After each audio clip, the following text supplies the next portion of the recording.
भेले प्यार के रोग कहै छै गे लोग। भेले प्यार के रोग कहै छै गे लोग। लैले तो परान सुन सुन हे गे जान जब खन कै छो चूड़ी कंगना। रे डोले जो तो तोरे अंगना, रे डोले जो तो तोरे अंगना। भेले प्यार के रोग कहै छै गे लोग। भेले प्यार के रोग कहै छै गे लोग।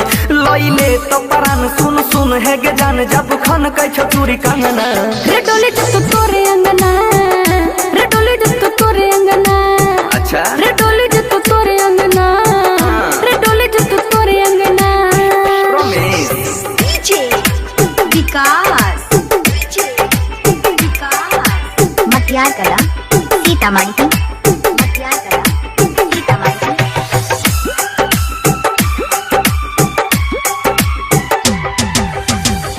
देखै में लागै छोही जन्नत के हूर गे।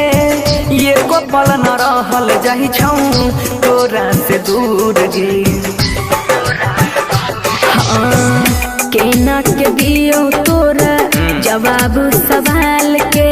अच्छा। कैलियो जवानी तोरे नाम 16 साल के।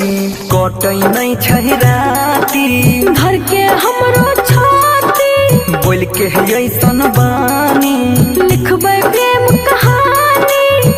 कहिया बनै में गे गोरी अपन सजना।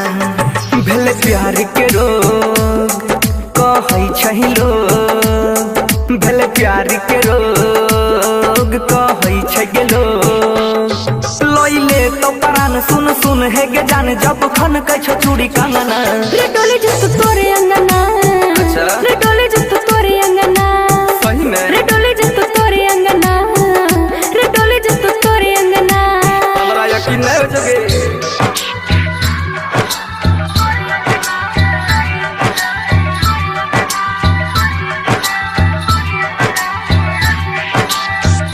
बात पतो रह के ना करियो यकीन गे।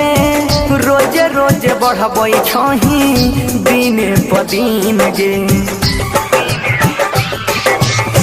तू ही बनबी दुल्हा हमर माने या न मान रे। दिल में हमरा बसल छही बन के भगवान रे। बोलै छही ज्यादा करे छी वादा, होई छौ हमारा शौक गे। तोरे रहतो हक रे। बनसी के दिल में है आबै एक कहीं खयाल गे। भेल प्यार के रोग कहै छै लोग। भेल प्यार के रोग कहै छै गे लोग। लैले तो परान सुन सुन हे गे जान जब खन कै छो चूड़ी कंगना। रे डोले जो तो तोरे अंगना, रे डोले जो तो तोरे अंगना। रे डोले जो तो तोरे अंगना, रे डोले जो तो तोरे अंगना। तो ठीके छै, ठैक नहीं लिए।